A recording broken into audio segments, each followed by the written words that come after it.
नमस्कार, मैं दीपक शर्मा और मेरे यूट्यूब मंच पर आपका स्वागत। दोस्तों, पश्चिम बंगाल की मुख्यमंत्री ममता बनर्जी और इस देश के सबसे रसूखदार बिजनेसमैन, उद्योगपति, बिजनेस टाइकून गौतम अडानी, इन दोनों के बीच नज़दीकियाँ क्या बढ़ी, मुलाकातें क्या हुई कि ऐसा लगने लगा है कि ममता बनर्जी इंडिया अलायंस के, अपोजिशन यूनिटी के पीछे पड़ गई हैं और रोज़ाना उनका कोई ना कोई बयान, या तो उनकी पार्टी का कोई नेता या वो खुद ऐसा बोल रही हैं, ऐसा तल्ख बोल रही हैं कि या तो बिजली कांग्रेस पर गिरती है या बिजली जो है वो इंडिया अलायंस पर गिरती है, अपोजिशन यूनिटी पर गिरती है। और सबसे बड़ी बात यह है, चौंकाने वाली बात हो सकती है, कि अरविंद केजरीवाल भी ममता बनर्जी के साथ खड़े दिखाई देते हैं। कहीं ना कहीं पीछे से अखिलेश यादव भी उनके साथ है। और जहाँ तक बात उस्ताद की है, शरद पवार की, तो ये तो अडानी के आदमी पहले से ही हैं। सवाल इस बात का है, क्या ये सब कुछ जो हो रहा है गुजरात लॉबी के इशारे पर मिस्टर अडानी कर रहे हैं? क्या अडानी को इससे कोई फायदा होगा इंडिया अलायंस को तोड़ने से, विपक्षी एकता को तोड़ने से?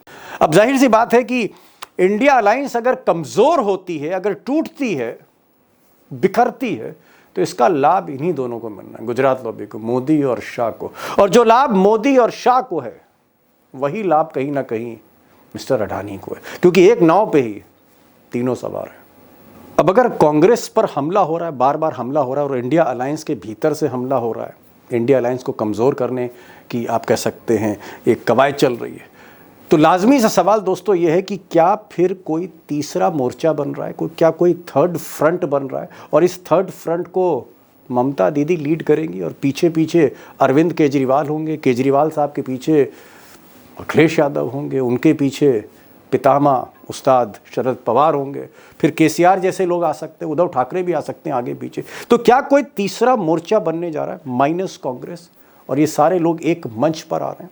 और क्या इसका रिफ्लेक्शन हमें आने वाले दिनों में संसद में भी दिखेगा? और अगर ऐसा है तो क्या वाकई कांग्रेस बाहर आना चाहती है? कांग्रेस खुद बाहर आना चाहती है इंडिया अलायंस से, और कांग्रेस के साथ उसके पुराने साथी होंगे जिसे हम यूपीए कहते हैं।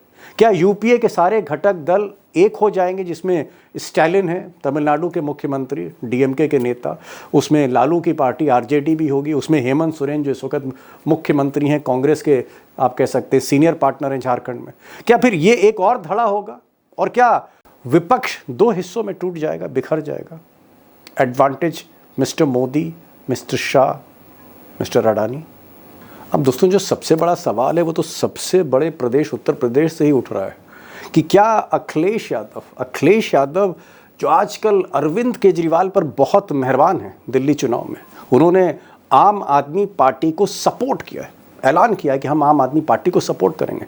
सवाल इस बात का है कि अखिलेश यादव को क्या आम आदमी पार्टी को सपोर्ट करना चाहिए था या तटस्थ रहना चाहिए था, चुप रहना चाहिए था? क्योंकि इंडिया अलायंस की दो पार्टियां चुनाव में हैं, अलग अलग लड़ रही हैं, आम आदमी पार्टी और कांग्रेस। उनको खामोश रहना चाहिए था। लेकिन उन्होंने जिस तरह से हिमायत की है आम आदमी पार्टी की, ओवर द बोर्ड जाके, उससे क्या ऐसा लगता है कि कांग्रेस से अखिलेश यादव दूरियां बना रहे हैं? और क्या ये दूरियां आने वाले डिसाइसिव विधानसभा के चुनाव में भी दिखेंगी, जहां वो कांग्रेस से अपना दामन बचाएंगे? यानी कांग्रेस अलग लड़ेगी, समाजवादी पार्टी अलग लड़ेगी, बीजेपी अलग लड़ेगी, बसपा अलग लड़ेगी, और शायद तब फायदा मोदी और शाह को ही होगा, तब फायदा योगी आदित्यनाथ को ही होगा, क्योंकि मुस्लिम वोट स्प्लिट होगा, दलित वोट स्प्लिट होगा, अति पिछड़ा भी स्प्लिट हो सकता है संविधान और अंबेडकर के नाम पर। सवाल इस बात का है कि जिस अखिलेश यादव ने राहुल गांधी से हाथ मिलाकर एक आप कह सकते हैं जबरदस्त ताकत हासिल की थी 2024 के लोकसभा चुनाव में, पासा पलट दिया था, क्या ऐसी वो गलती करने जा रहे हैं? अलग रास्ता अख्तियार करेंगे, स्प्लिट कर देंगे अपने ही वोट को कांग्रेस के साथ? अब दोस्तों, मैं ऐसा हरगिज़ नहीं कह रहा कि अखिलेश यादव वाकई इतनी बड़ी गलती करने जा रहे हैं, इतना बड़ा ब्लंडर करने जा रहे हैं कि कांग्रेस को अलग थलग कर देंगे और अकेले चुनाव लड़ेंगे, मौका देंगे मुस्लिम वोट स्प्लिट हो, दलित वोट स्प्लिट हो, या वो अंडर एस्टिमेट कर रहे हैं कांग्रेस को उत्तर प्रदेश में। अगर आप लोकसभा के नतीजे देखें, हो सकता है कि आने वाले दिनों में फिर से एक रीअलाइनमेंट हो अखिलेश यादव में। लेकिन एक बात मैं ज़रूर कहना चाहूँगा कि इस तरह के बयानबाजी, इस तरह की हिमायत, इस तरह की तरफदारी कहीं ना कहीं इंडिया अलायंस के अंदर एक बहुत बड़ा कन्फ्यूजन पैदा कर रही है, एक बहुत बड़ा भ्रम पैदा हो रहा है, एक बहुत बड़ा संशय हो रहा है एकता को लेकर, विपक्षी एकता को लेकर। और रोज़ गोदी मीडिया, गोदी अखबार, गोदी चैनल इस मामले को और प्रोजेक्ट कर रहे हैं कि लड़ाई हो गई, इंडिया अलायंस खत्म हो गया। एक्चुअल में स्थिति क्या है? क्या इंडिया अलायंस सरवाइव करेगा? क्या विपक्षी एकता रहेगी कहीं ना कहीं और मोदी पर ये चढ़ाई होती रहेगी, या मोदी के प्रेशर में अडानी के जरिए विपक्षी एकता को तोड़ने की साजिश रची जा रही है और बहुत से नेता विपक्ष के मोहरे बन रहे हैं? कैसा कुछ है? एक बड़ा सवाल, एक बड़ा कन्फ्यूजन है राष्ट्रीय राजनीति में। आज मैंने कुछ खास मेहमानों को बुलाया, जिसमें विनोद शर्मा साहब हिंदुस्तान टाइम्स के ना सिर्फ पॉलिटिकल एडिटर हैं, मैं कह सकता हूं कि इस देश में जो पत्रकार आज की तारीख में जो पॉलिटिकल इंसाइट विनोद शर्मा की, उसका कोई सानी नहीं। मैंने उनसे आज बहुत से सवाल किए, ममता बनर्जी को लेकर, उत्तर प्रदेश को लेकर, कांग्रेस को लेकर कि कांग्रेस क्या सोच रही, और अभी बेलगांव में जो सम्मेलन हुआ था उसमें क्या डिसाइड हुआ था। उनसे मैं बहुत से सवाल आज करने जा रहा हूँ। एक एक जवाब को गौर से सुनिएगा। साथ में अशोक वानखेड़े टाइगर होंगे, महाराष्ट्र की बात करूंगा, उत्तर प्रदेश की मैं बात करूंगा, अखिलेश यादव क्या करने जा रहे हैं उमाकांत जी से। इस बहस को सुनिए, क्या होने जा रहा है इस देश की राजनीति में, उसको समझने की कोशिश कीजिए। कुछ इंपॉर्टेंट होने जा रहा है। विनोद जी, ममता बनर्जी जब देखिए कांग्रेस पर ही हमला है, मतलब जैसे कांग्रेस की जब बात आती है तो कभी कभी तो लगता है, जब राहुल गांधी की वो पीठ पर हाथ रखती हैं तो लगता है कि भाई ये तो बहुत बुआ जैसी हैं, अभिषेक बनर्जी हैं वैसे ही राहुल गांधी है। लेकिन जब भी चुनाव करीब आते हैं तो ममता बनर्जी हमले करने लगती हैं कांग्रेस पे। कांग्रेस से इतनी अदावत क्यों है ममता बनर्जी को? जहां से वो पली बढ़ी, आगे बढ़ी, उसी कांग्रेस पर ही वार है ममता का। कभी कभी तो मुझे विनोद जी ऐसा क्यों लगता है कि ममता के पीछे बीजेपी खड़ी है कि कांग्रेस पर हमला करो? मैं नहीं समझता कि उसके पीछे किसी को खड़ा होने की जरूरत है। ममता बनर्जी कोई सीरियस पॉलिटिकल अलाई नहीं है। सीरियस पॉलिटिकल अलाई बाबू नायडू नहीं है। ममता बनर्जी डीएमके नहीं है। इस देश में 2-3 ही सीरियस पॉलिटिकल अलायंस करने वाली पार्टीज हैं, जिनमें की एक टीडीपी है, एक डीएमके है, एडीएमके भी नहीं है। और ममता जी और जयललिता जी ये कभी भी सीरियस पॉलिटिकल अलायंस नहीं थी। ममता जी, मायावती जी, जयललिता जी, ये तीनों they were never serious political alliance और एनी पॉलिटिकल ग्रुपिंग। जब इनका मन करेगा उठ के बाहर निकल जाएंगी। आपने देखा नहीं कि ममता जी ने क्या रवैया अख्तियार किया था जब वो अटल जी के साथ रेल मंत्री थी? आपने देखा नहीं कि मायावती ने क्या रवैया अख्तियार किया था यूपी में भाजपा के साथ? आपने देखा नहीं कि जयललिता ने तमिलनाडु में क्या किया था? देखिए, बात यह है, it is not third front, it is third affront. Third, it's an affront. Upfront, ये अंग्रेजी का शब्द होता है अफ्रंट, जिसका मतलब होता है किसी की बेइज्जती करना। ये थर्ड फ्रंट की बात जो है, it's a political affront against India alliance and the Congress. और आपको याद हो 2019 में जब सीपीएम, जो कि वो भी अच्छा सीरियस पॉलिटिकल अलाई है, उसने रिश्ता तोड़ लिया था इंडो यूएस न्यूक्लियर डील पे, तो उसके बाद तो आपको याद हो तो प्रकाश कारात ने मायावती के साथ मिलकर तीसरा मोर्चा खोलने की बात की थी और बड़े मार्जिन से कांग्रेस जीती थी उस इलेक्शन में, 19 के इलेक्शन में। उससे पहले के ज्यादा मार्जिन से जीती थी। कारण क्या था उसका? तीसरे मोर्चे पे में जनता की आस्था नहीं है और उसको आस्था को बनाना भी मुश्किल है, और इस पे बहस भी मैं समझता हूं अनर्गल है। नहीं, लेकिन विनोद जी, बात सिर्फ ममता की नहीं, अखिलेश यादव कह रहे हैं खुलकर। अखिलेश यादव को यह कहने की क्या जरूरत थी कि मैं आम आदमी पार्टी को समर्थन देता हूं, जब आप कांग्रेस भी आपके साथ है, आप भी साथ है। अखिलेश ने क्यों ऐसा कहा?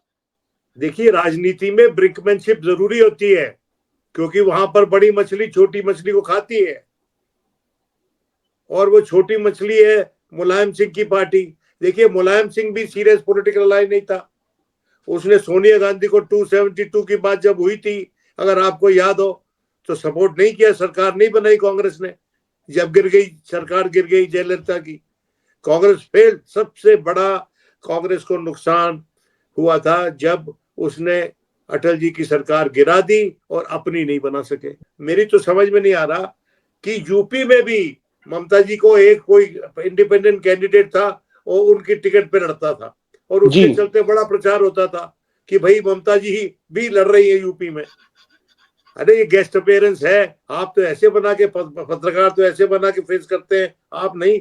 जो ज्यादातर जी जो कहते हैं ना ओबीडियंट मीडिया है, जो इस देश में बड़ा एक ओबीडियंट मीडिया का सेक्शन है बड़ा, वो जो है वो ऐसे बना के पेश करता था कि बड़े स्तर पे घुस गए और बन गए। देखिए, बात यह है कि ये third front is pipe dream, इसका कोई मतलब नहीं है। ये कमजोर करने का एक तरीका है, जरिया है विपक्ष को, किसी भी रूलिंग पार्टी के लिए। तो और दूसरी बात कि हम समझेंगे, अगर स्टालिन कल को उठ के कहता है कि मैं उसके साथ हूं, जिसको जरूरत है कांग्रेस की, वो बोलेगा क्या कभी तमिलनाडु में? नहीं बोलेगा। उसी तरह से शरद पवार बोल दे कि मुझे नहीं चाहिए कांग्रेस की सपोर्ट। ये बड़े प्लेयर्स नहीं बोल रहे हैं, बिट प्लेयर्स बोल रहे हैं। These are bit players. Delhi में Samajwadi is a bit player, Maharashtra में Samajwadi is a bit player. दूसरी बात, एक बात समझिए, कांग्रेस पार्टी की स्ट्रेटजी, मैंने किसी से बात नहीं की, but I am making an intelligent guess. Congress party की स्ट्रेटजी क्या है? भाई, कांग्रेस पार्टी के पास आज के बाद 9900 सीट्स हैं, और ये सीट तो कोई छीन के ले जाने वाला नहीं। जी 2009 तक, 2029 ये तक। जो टाइम पीरियड है कांग्रेस के लिए, ये टाइम पीरियड है उसको अपनी पार्टी को ऑर्गेनाइजेशनली स्ट्रांग करना, जमीन पे और आर्किटेक्चरली केंद्र में उसको चेंजेस लाने हैं। जो उसको जो नई उसने जो नया दफ्तर बनाया है दिल्ली में, उसमें एक नए स्वरूप वाली कांग्रेस भी बिठानी है। और ये काम मैं समझता हूं अगर खारगे साहब के रहते हो जाए तो अच्छा होगा, क्योंकि खारगे साहब के पास वो सीनियोरिटी है, खारगे साहब के पास वो सोशल क्लाउट है। Okay, got it.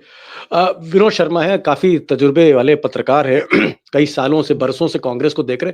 इनका ये कहना है कि कांग्रेस के पास 99 एमपीज हैं, और ये 99 एमपीज उसके साथ अगले 5 साल तक रहेंगे, यानी 2029 तक रहेंगे। कांग्रेस अपने को मजबूत करनी चाहती है। कांग्रेस चाहती है कि वो अपना एक्सपेंशन करे, और एक्सपेंशन करते समय ममता बनर्जी जैसे बैरियर, या शरद पवार, उद्धव ठाकरे जैसे बैरियर आएंगे, केजरीवाल जैसे बैरियर आएंगे, उनको पार करना होगा। टाइगर, मैं ये जानना चाह रहा हूं, विनोद जी ने कहा कि भाई कहीं ना कहीं ममता बनर्जी पर यकीन नहीं करना चाहिए, केजरीवाल पर यकीन नहीं करना चाहिए। ये सीरियस एलाइज नहीं है, ये सीरियस साझेदार नहीं है। उन्होंने कहा कि स्टैलिन में हो सकता है दम, लेकिन ममता में दम नहीं है। और ये जो खेल है, ये कहीं ना कहीं विपक्षी एकता को कमजोर करने का है। आपका क्या कहना है इस पर? नहीं, देखिए, विपक्षी एकता हम लोकसभा चुनाव के लिए बोलेंगे। रीजनल क्षेत्र में कल यूपी में चुनाव होते हैं तो यही समाजवादी पार्टी कांग्रेस के साथ लड़ेगी चुनाव, देख लीजिए आप विधानसभा में। तब क्या कहेंगे आप? और तब ममता बनर्जी और सब साथ देंगे।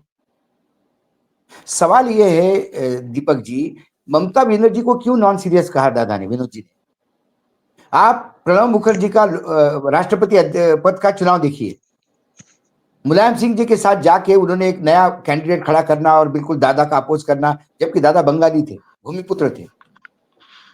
और उसके बाद जब मामला मिसफायर हो गया तो ममता बनर्जी दादा के पीछे पड़ी रही समर्थन देने के लिए। एक बार दादा मुझसे बात करे, और मैं जानता हूं पत्रकार को, दादा भी जानते, विनोद जी भी जानते उस पत्रकार को।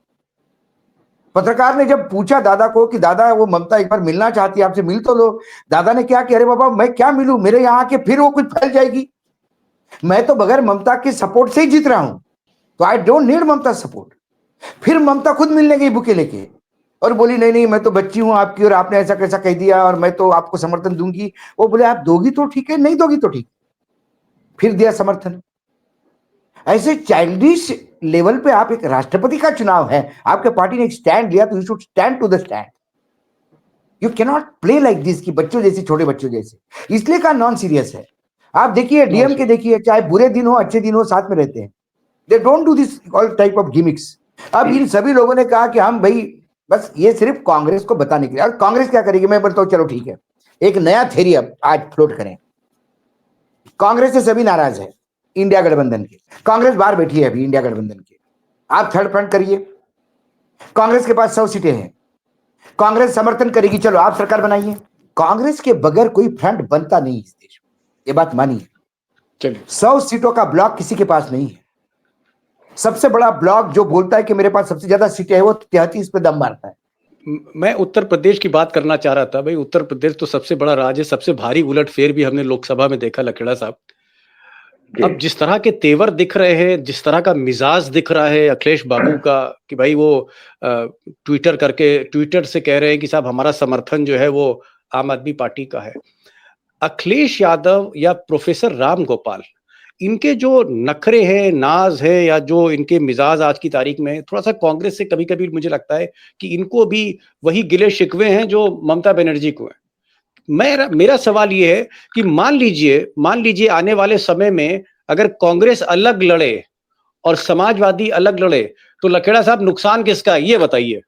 देखिए, उत्तर प्रदेश में समाजवादी पार्टी अकेले दम पर चुनाव नहीं लड़ सकती, क्योंकि वहां भारतीय जनता पार्टी ने जो सोशल बेस को इतना पोलराइज कर दिया है कि कोई सिंगल पॉलिटिकल पार्टी लड़ नहीं सकती। भारतीय जनता पार्टी का जो जहर है उससे नहीं भिड़ सकती, क्योंकि जहर हर सेक्शन में फैल गया। जिलों जिलों में, गांव गांव में इतना पोलराइज सोसाइटी कर दी गई है, और ये जो हाउसिंग सोसाइटी इतनी पोलराइज हो चुकी है कि यहाँ अकेला अखिलेश यादव कुछ कर नहीं सकते। और यही वजह थी कि लोकसभा चुनाव के पहले तमाम जो मुस्लिम लीडर्स हैं उन्होंने साफ साफ बता दिया अखिलेश को कि भाई अकेले जाओगे तो आप बचोगे नहीं। और अखिलेश ने बड़ी चालाकी दिखाई और कांग्रेस को फटाफट सीटें बांट करके कर दिया। मैं आज के संदर्भ में कहता हूं, या दिल्ली के संदर्भ में, जो तात्कालिक जो एकदम बिना मांगे समर्थन दिल्ली में आम आदमी पार्टी को देना शुरू किया, ममता बनर्जी को लीडर बनाना शुरू किया, ये इसमें नादानी और चालाकी दोनों का मिश्रण मेरे को झलकता है।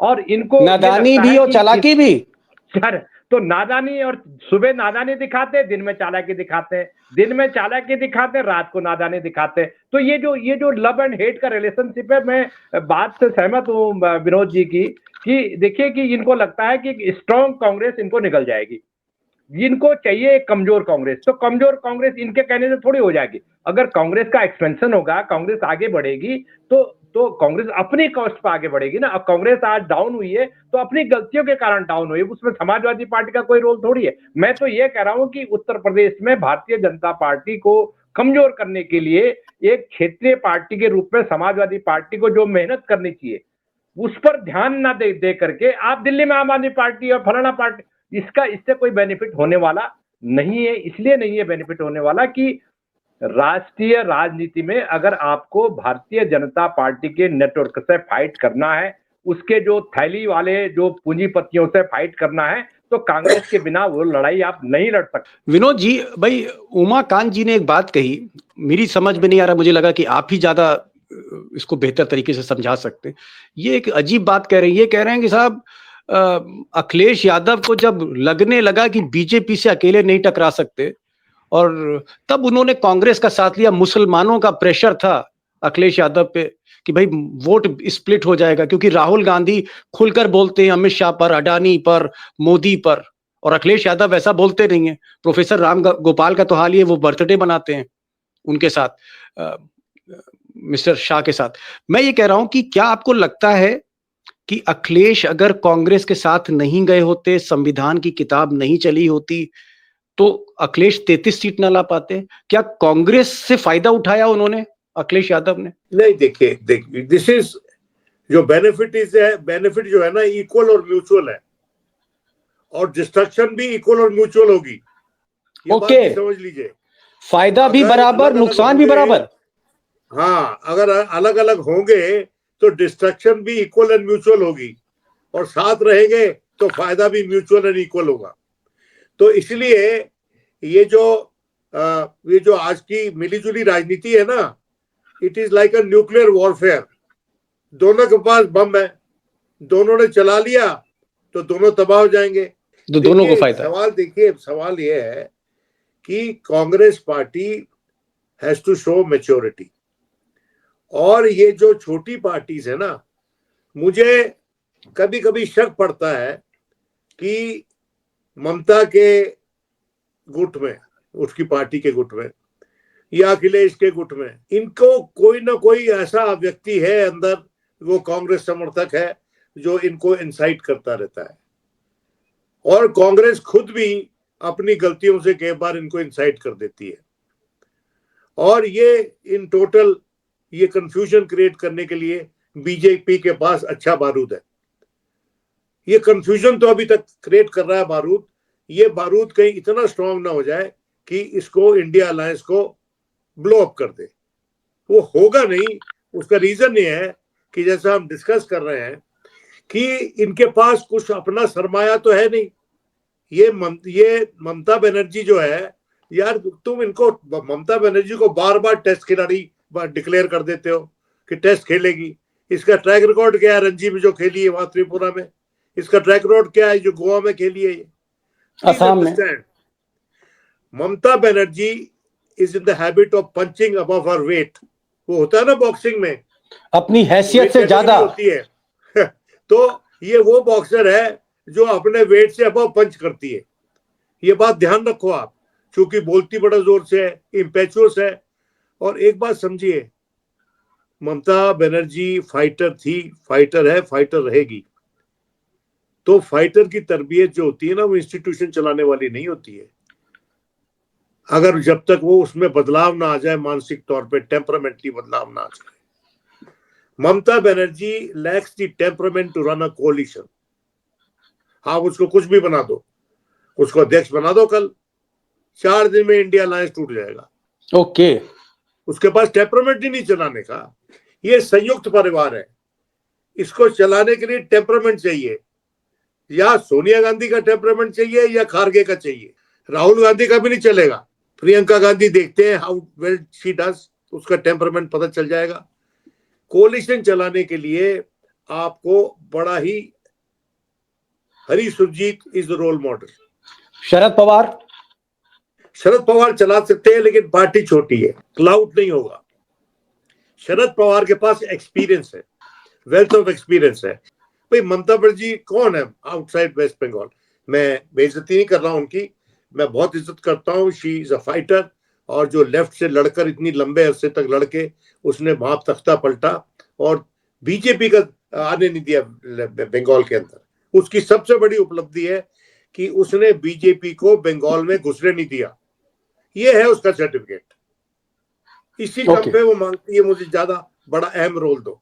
कांग्रेस की ये वीकनेस है कि जहां जहां कांग्रेस है वहां बीजेपी घुस जाती है। को इनको एक दूसरे से एक्सपीरियंस से सीखना चाहिए। मेरा तो इतना ही कहना है। ओके, टाइगर, लास्ट क्वेश्चन, क्योंकि अब फाइनल कमेंट्स देने की बारी आ गई। क्या आपको लगता है कि खड़गे ही आज की तारीख में, खड़गे या सोनिया गांधी ही इंडिया अलायंस को चला सकते हैं, और ममता बनर्जी या कोई केजरीवाल या इनके बोलने से कुछ नहीं होगा? कारवां चलता रहेगा, कुत्ते भौंकते रहेंगे, समथिंग लाइक दैट? कारवां चलता रहेगा सर। म्यूनिसिपल कॉर्पोरेशन इलेक्शन में और गंदगी दिखेगी आपको। विधानसभा चुनाव में हर राज्यों में अलग अलग गठबंधन दिखेंगे। लोकसभा में सब वही होंगे जो इंडिया गठबंधन में है। इंडिया गठबंधन टूटा नहीं है। इंडिया गठबंधन लोकसभा के लिए था, 2029 में फिर खड़ा हो जाएगा। सवाल ये है, अब इंडिया गठबंधन आप सोचोगे कि जवाहरलाल नेहरू यूनिवर्सिटी में भी लड़ेगा, वो तो नहीं होगा। कुल मिलाकर ये देखिए, ये नरेशन बहुत अच्छा है बीजेपी के लिए। इंडिया गठबंधन खत्म हो गया, इंडिया गठबंधन खत्म हो गया। अरे भाई साहब, ईडी और सीबीआई आपके हाथ से निकल जाए तो इंडिया गठबंधन दिखेगा नहीं कहीं। ये तो गन पॉइंट पे सब इकट्ठा हुए हैं। ये सब गन पॉइंट पे है, और क्या है? ईडी सीबीआई, मैंने कहा ना, ईडी सीबीआई मेरे हाथ में दे दो। आप कह रहे हैं कि ममता बनर्जी जो बोल रही है, वो अभिषेक उनका जो भतीजा है वो ईडी सीबीआई के चक्कर में फंसा हुआ है? अखिलेश यादव इसलिए बोल रहे हैं क्योंकि कहीं ना कहीं राम गोपाल का कुनबा फंसा है ईडी सीबीआई में। नहीं, आप गलत समझ रहे। तेजस्वी बोल रहे तो डरते नहीं ये लोग, ये ईडी सीबीआई के केसेस झेल रहे हैं। जब ममता बनर्जी और उसके भतीजे के बीच में क्या झगड़ा हुआ, यदि किसी ने कभी किसी को नमस्ते का जवाब नहीं दिया तो यहाँ पूरा चैनल टूट पड़ते हैं, सारे चैनल झगड़े हो गए, टूट गया, कोई टूटता नहीं ऐसा। चैनलों के कहने से यदि टूटने लगे गठबंधन तो इस देश में गठबंधन बनते नहीं। छोड़ दीजिए, मैं उनकी बात नहीं कर रहा, मैं एकनाथ शिंदे की बात कर रहा हूं, मैं अजित पवार की बात कर रहा हूं, मैं जितना इंडिया गठबंधन, मैं नीतीश कुमार की बात कर रहा हूं। एनडीए गठबंधन में जो गठबंधन अभी है, घटक दल है, एनडीए के जो घटक दल अभी है, इनमें से कितने गन पॉइंट पे है? सभी है। तो मैंने तो कहा कि ईडी, सीबीआई, इनकम टैक्स मेरे हाथ में दे दीजिए सिर्फ 1 महीने के लिए, मैं इस देश की कैबिनेट, केंद्रीय कैबिनेट मेरे घर के सामने खड़े कर दूंगा सुबह से शाम तक बुके लेके। तो आपको लगता है टाइगर ये इंडिया गठबंधन चलता रहेगा? ये लोकसभा टू लोकसभा, देखिए लोकसभा के लिए इंडिया गठबंधन चलेगा। जब अपने यहाँ दादा ने शादी का ही एग्जांपल दिया, जब शादी होती है घर में तो एक टेंट वाला जब बिल देता है तो बिल सेटल करने में बहुत झगड़े होते हैं, बोले तुमने ज्यादा लगाया, ये लगाया, अगली बार तुमसे काम ही नहीं करना, अगले शादी में फिर उसी को बुलाया जाता है। ठीक है, अरे 3 शादियां उसी ने की, फिर उसी को बुलवाओ। ये ऐसा ही है। ये अगले लोकसभा में फिर इकट्ठा होंगे, हर विधानसभा में अलग अलग चुनाव होंगे और उसके बाद कॉर्पोरेशन के चुनाव में अलग अलग होंगे। और गोदी मीडिया ये जरूर कहेगा कि जेएनयू में इंडिया गठबंधन टूट गया, जेएनयू के चुनाव में, पटना यूनिवर्सिटी के चुनाव में, लखनऊ यूनिवर्सिटी के चुनाव में इंडिया गठबंधन टूट गया। और मजे लो, there can not be third front, this third front, ये तीसरा फ्रंट बहुत बड़ा ट्राई हुआ इस देश में। या तो एक फ्रंट कांग्रेस के साथ होता है और कांग्रेस के विरोध में एक फ्रंट होता है, बस 2 ही है। जब इंदिरा गांधी के खिलाफ सारा जनता दल और जनता पार्टी का एक्सपेरिमेंट हुआ था तो जनसंघ भी उनके साथ जुड़ा था। जब बीजेपी आई तो एक एनडीए और इंडिया गठबंधन, एनडीए और यूपीए, ये चल रहा है। एक लास्ट कमेंट उमाकांत जी से, फिर फाइनल कमेंट में विनोद जी सुनूंगा। उमाकांत जी, हमारे दोनों एक्सपर्ट्स कह रहे हैं, टाइगर और विनोद शर्मा जी कह रहे हैं कि भाई ये तो लोकसभा टू लोकसभा का गठबंधन है, चलता रहेगा, बीच बीच में इस तरह के लोग आते रहेंगे जो विधानसभा के चुनाव में, म्युनिसिपैलिटी के चुनाव में थोड़ा डिस्टर्ब करेंगे, बट इंडिया गठबंधन जो एक ओवरऑल जो अपोजिशन की यूनिटी है वो बनी रहेगी अगेंस्ट बीजेपी। देखिए दीपक जी, आप ये क्यों नहीं समझ रहे हो कि पॉलिटिकल पार्टीज के अलावा भी फोर्सेस हैं। और ये तो पहली बार हुआ लोकसभा चुनाव, और उसके पहले पिछले 3, 4, 5, 6 साल से तो ओपन हो गया कि देश के 2 बड़े पूंजीपति वो सरकार गिरवा रहे हैं, सरकार बनवा रहे हैं, वहां तोड़वा रहे हैं, मध्य प्रदेश में बदल रहे हैं, इलेक्टेड गवर्नमेंट को बदल रहे हैं, खुला पैसा बट रहा है, किसके तिजोरी से जा रहा है, कहां जा रहा है। तो ये जो पॉलिटिकल प्लेयर है, जो पॉलिटिकल प्लेयर के साथ साथ जो खुलेआम, जो अडानी अंबानी जैसे बड़े पूंजीपति एकदम इंटरवेंशन कर रहे हैं पॉलिटिकली, ये जो नई ताकत, नई शक्ति खड़ी हुई है, ये एक बहुत बड़ा डेमोक्रेसी के लिए बहुत बड़ा खतरा पैदा हुआ है, ऐसा मैं मानता हूं। और आने वाले टाइम पर ये जो कॉकटेल है ये और खतरनाक ढंग से